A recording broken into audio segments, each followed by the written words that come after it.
And with that, let's bring in New York Post reporter Lydia Moynihan, conservative commentator Elisha Krauss, and former Democratic candidate for Senate here in California, Christina Pascucci.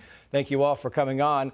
To you first, Elisha. I mean, we have been lied to by the media about this topic and many others. For a very long time. We haven't just been lied to by the media. We've been lied to by Hollywood and liberal donors, the most elite in our society, who've been hanging out and palling around with Joe Biden and attending these events and telling us he's okay. Oh, those things were just cut up by Joe Rogan. Those things were just cut up by right-wing media and Fox News. Don't pay attention to them.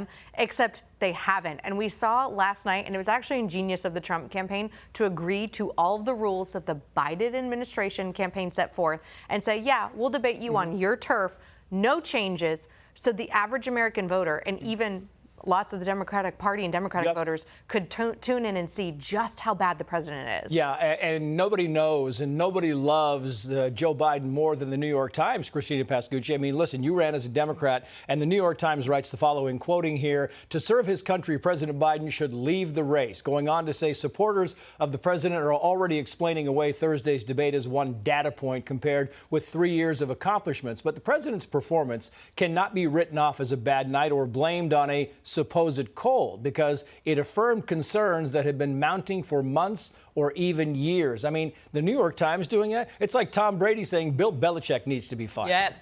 It says a lot, doesn't it? Yeah. And, you know, last night was a sad night for Americans. No matter which candidate you support, you should want your commander-in-chief to do well, to appear strong. Yep. Our adversaries are watching, and you had Russian state TV mocking our president today. So nobody wants that, clearly. And, you know, I've spoken to people who said that they were never going to vote for President Trump. These are independent and undecided voters who are now saying there is a path to that for them if two things happen. One, if President Biden continues to appear to decline, and two, if President Trump continues that controlled demeanor that they thought he had in last night's debate. So the coming days will be very telling. Lydia Moynihan, the GOP media consultant, Alex Castellanos on Special Report said the following. I thought it was instructive. Watch.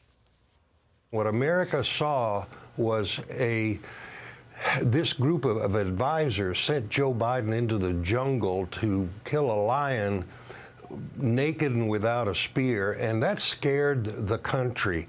Moments like that last a long time. They define elections, and last night was a defining moment for Joe Biden. And last night, the lion won that fight, Lydia. That is an understatement. Look, he had 16 advisors. I think that's too many cooks in the kitchen, and it's clear that they tried to get him to memorize all of these factoids that he, at his age, clearly was not able to remember. And you could tell when he started speaking, he was just trying to rattle off all of these numbers that he kept messing up. He added 15,000 jobs, and there were 1,000 trillion bazillionaires. That was not a good strategy for them. The other thing is, television is a visual medium, and I don't know if that was discussed at all in this preparation. He did not look alert. He did not look well. I think that's something the advisors really should have focused on. And these sound bites are going to haunt him for the rest of the campaign. They are long. Not too long ago, Elisha, Joe Biden said, watch me. Well, we watched him. It wasn't pretty. I want to get you all three on this thing, so very quickly. We definitely watched him, and it just goes to show once again that not only has the mainstream media been lying to the American people, the Democratic Party has been lying to the American people. And if the shoe were on the other foot here, and this was a Republican candidate, making these same mistakes and looking that pitiful on the international stage, I would be saying he should go. Meantime, Quinnipiac, before the debate, by the way, says if there was a crisis that put the country at great risk, who would you want in the Oval Office? And look at the number, Trump 51, Biden 43, Christina. Well, I think a lot of this goes back to just trust in general. And for months, you know, Kevin mentioned his report. Why are they surprised? We really aren't surprised by this. People have been sounding the alarm for months. When I was running for office, I was asked point blank, would you support or do you think that President Biden should be the nominee? And I had to be honest. The signs were already there. They've been there for months. So why were people surprised with this? Lydia, what do you think? The Party was shutting them down. Yeah, the I think that's Democratic fair. Party shut down the ability for you guys to have a legitimate primary, to have legitimate debate, to have this go to a convention. And a lot of people brought that up. Night. But I'm wondering, Lydia Moynihan, what happens? Does the media go back into a 180, and on Monday, are they suddenly back in Biden's corner? Well, what's fascinating is the fact that the New York Times has called for him to step down. I mean, that is really significant. You have The New York Times, it's basically a house organ for the Democratic Party, suddenly diverging dramatically with what other Biden surrogates like Obama are saying, that they want to support him.